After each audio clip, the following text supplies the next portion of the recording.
Hello दोस्तों, जैसा कि हमने पिछले क्लास में पढ़ा था कि बिहार के अभ्यारण्य कौन कौन से हैं, प्रमुख अभ्यारण्य के बारे में हमने पढ़ा था। इस क्लास के माध्यम से हम ये देखेंगे कि बिहार में प्रमुख जलप्रपात और झील जलकुंड कौन कौन से हैं, इनके बारे में हम अध्ययन करेंगे और याद करेंगे। तो ये समझने से पहले हम ये याद करने से पहले हम ये देख लेते हैं कि जलप्रपात होता क्या है, झील और जलकुंड क्या होते हैं। जलप्रपात को इंग्लिश में वाटरफॉल कहते हैं। जलप्रपात, जैसे कि जलप्रपात को इंग्लिश में कहते हैं वाटरफॉल। वाटरफॉल के नाम से स्पष्ट हो जाता है कि वाटरफॉल माने गिरना, यानी कि जब पानी ऊपर से गिरता है, ऊपर से किसी ऊंचे स्थान से नीचे गिरता है ना, तो एक विशेष प्रकार का नजारा बनता है, एक विशेष प्रकार का नजारा बनता है जिसे हम वाटरफॉल यानी कि जलप्रपात कहते हैं। और उसके बाद हम देखते हैं झील किसे कहते हैं। झील आप बेसिकली समझते हैं, आप गांव घर से अगर बिलोंग करते होंगे तो आप देखते होंगे ये तालाब होता है। तालाब क्या होता है कि चारों तरफ से जमीन से घिरा हुआ होता है, बीच घिरा हुआ होता है और बीच में क्या होता है कि पानी होता है। तो वो जब वो छोटा होता है तो उसे हम तालाब या पोखर कहते हैं, लेकिन जब वही एक बड़े एरिया में होता है तो उसे हम झील कहते हैं। तो तालाब और झील में बस मतलब कि साइज का अंतर होता है।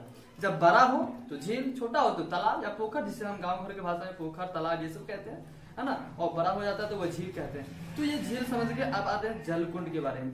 जलकुंड के एक बहुत ही इंटरेस्टिंग चीज है। जलकुंड के बारे में जानना अपने आप एक इंटरेस्टिंग है, क्योंकि ये जलकुंड जो होता है ये स्वतः पृथ्वी के अंदर से निकलता है पानी। इसका जो स्रोत होता है वो पृथ्वी के अंदर से आता है। और इसमें क्या होता है कि इसका पानी गर्म होता है। कई जगह ऐसा भी देखा गया है कि देखने में पानी गर्म लगता है लेकिन छूने पर वो ठंडा महसूस होता है। तो ऐसा भी देखने को मिला है। और इसके पीछे भाई साहब साइंटिस्ट और धर्म जानते हैं कि बहुत पहले से मतभेद रहा है। तो धर्म का कहना है कि ये रहस्यमय है, पता नहीं कहाँ से आता है, लेकिन दूसरी तरफ साइंस कहते हैं कि नहीं, इसका जो है पानी गर्म होने का रीजन जो है इसके अंदर जो खनिज होते हैं उसमें आपस में जो क्रियाएं होती है उसके फलस्वरूप इसमें पानी गर्म हो जाता है। तो साइंस और आप पे भी डिपेंड करता है आप किसको मानते हैं, साइंस या फिर धर्म। तो कुछ लोग कहते हैं कि नहीं, ये जो पानी गर्म होता है वो कहीं न कहीं किसी कथाएं से, पौराणिक कथाएं से जुड़ते हैं और वैसे उससे कहते हैं कि इस प्रकार से पानी गर्म होते हैं। तो ये कई अपने जगह पे है, चलो इसे रहने देते हैं। हमें क्या करना है, बीपीएस में ये नहीं पूछेगा कि पानी गर्म क्यों होता है, बस आपसे ये पूछेगा कि जलकुंड, ये प्रमुख जलकुंड कहाँ पर है, ठीक है। जैसे कि कोई जलकुंड का सीताकुंड कहाँ पर है, भाई उसका आंसर दीजिए। तो चलिए खैर छोड़िए। तो हम देख लेते हैं कि अब हम जलप्रपात के बारे में देखेंगे कि बिहार के कौन प्रमुख जलप्रपात हैं। सबसे पहले हम देखते हैं, यहाँ से शुरू करते हैं रोहतास से। रोहतास में जो है 3 जलप्रपात हमें याद रखने हैं। पहला जो है वो दुर्गावती जलप्रपात। दुर्गावती जलप्रपात जो है ये दुर्गावती नदी पर बनता है। दुर्गावती जलप्रपात दुर्गावती नदी पर बनता है। और उसके बाद धुआकुंड जलप्रपात है। धुआकुंड जलप्रपात जो है वो काव नदी पर बनता है। हमें ये भी थोड़ा बेसिक चीज लेकर चलने, कम से कम इतना तो याद रख ही सकते हैं ना कि कौन से जलप्रपात कौन से नदी पर बनते हैं। तो ताकि हमें क्या होगा कि बीपीएससी में थोड़ा ज्यादा क्लियरेंस के साथ रहेंगे तो क्वेश्चन तो कहीं से आ सकते हैं।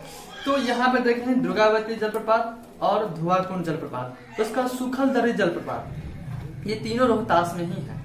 दुर्गावती जलप्रपात, धुआकुंड जलप्रपात और सुखलदरी जलप्रपात। हमारे साथ बोलेगा ताकि आप भी थोड़ा याद करते चलेंगे, ठीक है। तो आप हमको ज्यादा याद नहीं करना है इसमें जलप्रपात, बस गिन चुन के 5-6 ऐसे होंगे जलप्रपात जो हमें याद रखने हैं, ठीक है। तो जो दुर्गावती जलप्रपात एक बहुत ही आप यहाँ घूमने जा सकते हैं। ये सब यार पर्यटन स्थल है, आप जाइएगा वहाँ पे, बहुत अच्छा स्थल है, एंजॉय कीजिएगा, नेचर है ना, बहुत खूबसूरत नजारा होता है।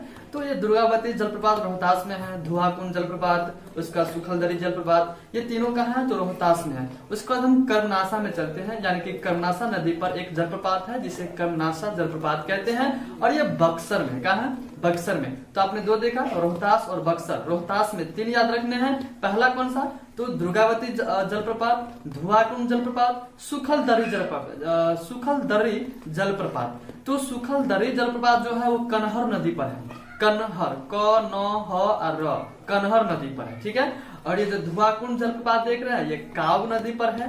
दुर्गावती नाम से ही पता चलता है कि दुर्गावती नदी पर होगा, तो होगा नहीं, है, दुर्गावती नदी पर है, ठीक है। और उसका हम कर्मनासा जलप्रपात देखेंगे तो इसके भी नाम से ही नदी पर है। कर्मनासा नदी पर कर्मनासा जलप्रपात है जो बक्सर में पड़ता है। उसका हम देखते हैं कहाँ, तो नवादा में चलते हैं, जो बिहार के सबसे प्रसिद्ध जलप्रपात जो बहुत ही ऊंचाई से गिरता है और इसका नज़ारा बहुत सिनेरियो जो होता है बहुत ही इंटरेस्टिंग होता है। तो ये जो नवादा में जो है उसका काकोलत जलप्रपात बहुत ही इम्पोर्टेंट ये जलप्रपात है परीक्षा के दृष्टि से। ये जो जलप्रपात है ये 7 धाराओं के मेल से, 7 धाराओं के संगम से ये जलप्रपात बनता है। ये कोडरमा के पठार से नीचे गिरता, बहुत ऊंचाई से गिरता है और ये इसका जो नज़ारा होता है बहुत ही सुंदर होता है। तो ये कहाँ पे है? तो भाई साहब नवादा में कोडरमा का जलप्रपात जो 7 धाराओं से मिलकर बना है। और ये जलप्रपात यहाँ आप जा सकते हैं घूमने के लिए, बहुत ही इंटरेस्टिंग स्थान है घूमने के लिए, नहीं मतलब है समय तो चले जाइएगा। तो कोडरमा का जो जलप्रपात है इसकी लंबाई जो है वो 47 मीटर है यानी कि 160 फीट, और इसकी जो ऊंचाई है वो 24 मीटर है यानी कि 80 फीट, यानी कि 80 फीट ऊंचाई से जलप्रपात गिरता है जिसका नजारा बहुत ही ब्यूटीफुल होता है, ब्यूटीफुल। ठीक है, तो ये आपने देखा कि जलप्रपात के बारे में प्रमुख जलप्रपात हो गया। अब इसके अतिरिक्त कुछ अन्य जलप्रपात भी याद रखने हैं, जो बस याद रखना, बस ये पता होना चाहिए था ये जलप्रपात बिहार में है। जैसे कि परासडीह जलप्रपात, तमासीन जलप्रपात, ये महाने नदी पर है।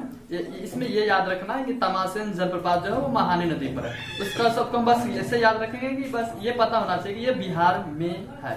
परासडीह जलप्रपात, तमासीन जलप्रपात, गुड़ सिंधु जलप्रपात, मालूदह जलप्रपात, केरीदह जलप्रपात, गोवा जलप्रपात। तो ये जलप्रपात आपको क्या करने हैं तो याद करने हैं। चलो तो एक बार फिर से हम रिकॉल कर लेते हैं बिहार में जो प्रमुख जलप्रपात है वो कौन कौन से। दुर्गावती जलप्रपात दुर्गावती नदी पर, धुआकुंड जलप्रपात काब नदी पर, सुखलदली जलप्रपात जो हो गया वो कन्हर नदी पर, कर्मनासा जलप्रपात कर्मनासा नदी पर। उसका काकोलत जलप्रपात जो है वो है नवादा में, जो 7 धाराओं से मिलकर बनी है। तो ये आपने जलप्रपात देखे। इसके अतिरिक्त हमने कुछ बोले थे, परासडीह जलप्रपात, तामासीन जलप्रपात, गुड़ सिंधु जलप्रपात, मालूदह जलप्रपात, केऊदह जलप्रपात और लास्ट में है वो है गोवा जलप्रपात। तो ये कुछ बस आप बेसिकली याद रखेंगे। तो हम आगे अब चलते हैं झील के बारे में। झील कौन कौन से हैं बिहार में? जो झील है वो गिने चुने झील है, जैसे हमें याद रखना है, ज्यादा मतलब कि इसमें पीएचडी नहीं करना है।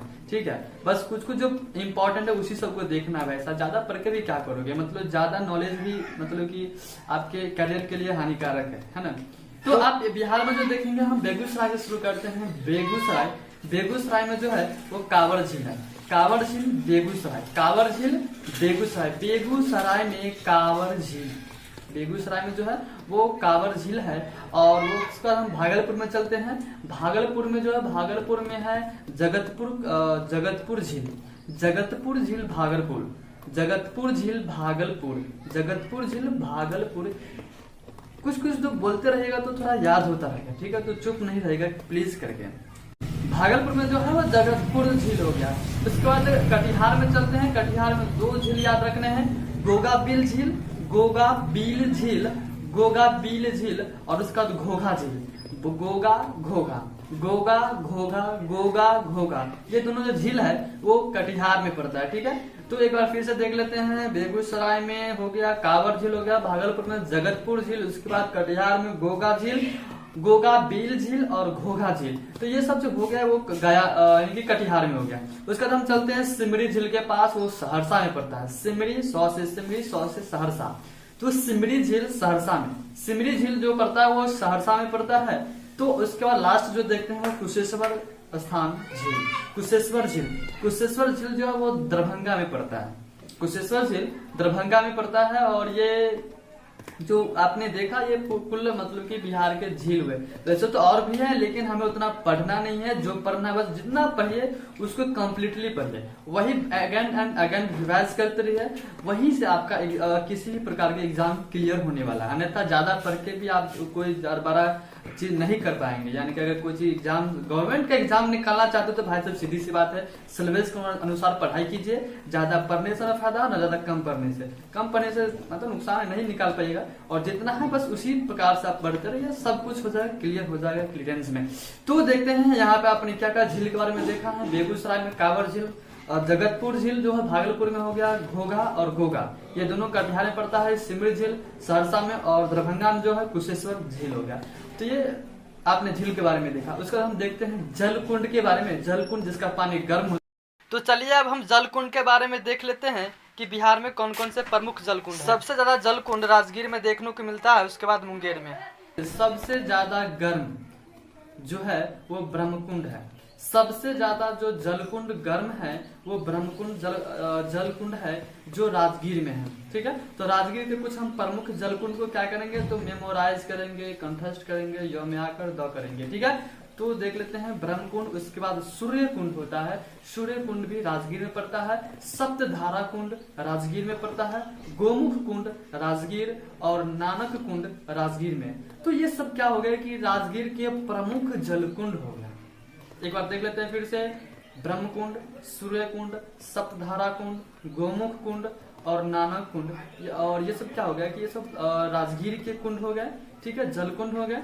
तो उसके बाद हम चलते हैं मुंगेर में। मुंगेर में कौन कौन से जलकुंड है उसको हम देख लेते हैं। तो मुंगेर में बेसिकली अगर देखें तो थोड़ा सा अगर गौर करें इस पे, तो सभी के सभी जो जलकुंड है वो कहीं ना कहीं किससे लगे हुए हैं तो एक रामायण से रिलेटेड है। उसी के जो कैरेक्टर्स सब है, राम, सीता, लक्ष्मण, भीम, ये सब जो है उसी के नाम पे उसका जो जलकुंड है। तो अब बस याद रखिएगा, रामायण से रिलेटेड कोई भी जलकुंड आए तो आप आंख मूंद के मुंगेर पे टिक कर दीजिएगा। ठीक है, मुंगेर पे जाके आप क्या कीजिएगा, ऑप्शन में निशान लगा दीजिएगा।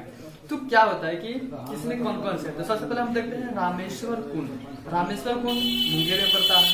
लक्ष्मण कुंड मुंगेर, सीता कुंड मुंगेर, ऋषि कुंड मुंगेर, श्रृंगार ऋषि कुंड ये भी मुंगेर में पड़ता है। भीम बांध कुंड, देखिए भीम, इसमें रामायण में एक कैरेक्टर भी है भीम, उससे बना है भीम बांध। भीम बांध कुंड मुंगेर। तो इसके अतिरिक्त भी कुछ जलकुंड याद रखने हैं जो मुंगेर में पड़ता है, जैसे कि जन्म कुंड हो गया, पंचतर कुंड हो गया और भरारी कुंड हो गया। जन्म कुंड, पंचतर कुंड और भरारी कुंड। जन्म कुंड, पंचतर कुंड, भरारी कुंड, दो चार बोलेगा याद हो जाएगा। ठीक है, तो ये सब कुछ हो गया बिहार के प्रमुख जलकुंड। उसके बाद एक और है जो गया में पड़ता है, वो है अग्नि कुंड। गया में देखिए, गया में क्या है, सब कुछ गर्म है। सबसे ज्यादा गया, सबसे ज्यादा गर्म स्थान गया, सबसे ज्यादा वर्षा गया, और अग्नि कुंड भी क्या है, गया में ही पड़ता है। तो अग्नि कुंड कहाँ पड़ेगा भाई साहब, ये गया में पड़ेगा। ठीक है, तो ये आपने कुल देखें कि कौन कौन से बिहार में जलप्रपात हैं, झील है, जलकुंड है। तो इन सभी को आपने, उम्मीद करता हूँ कि याद कर लीजिएगा। वीडियो खत्म करने से पहले आपके सामने कुछ सवाल पूछना चाहूंगा जो अभी हमने याद किया। आपसे पूछते हैं जलप्रपात से, हम आपसे पूछते हैं कि अच्छा ये बताइए कर्मनासा जलप्रपात कहाँ पड़ता है। सेकंड 1 2 3 ये पड़ता है बक्सर में। हम आपसे पूछते हैं कि काकोलत जलप्रपात कहाँ पड़ता है। 1 2 3 कहाँ पड़ता है भाई साहब, तो नवादा में। हम आपसे पूछते हैं कि कुशेश्वर झील कहाँ पड़ता है, जल्दी फटाफट, दरभंगा। हम आपसे पूछते हैं कि घोघा झील, पता हो गया होगा, कटिहार, कटिहार में पड़ता है। ठीक है, उसके बाद हम आपसे पूछते हैं कि ये जो सीता कुंड है कहाँ है।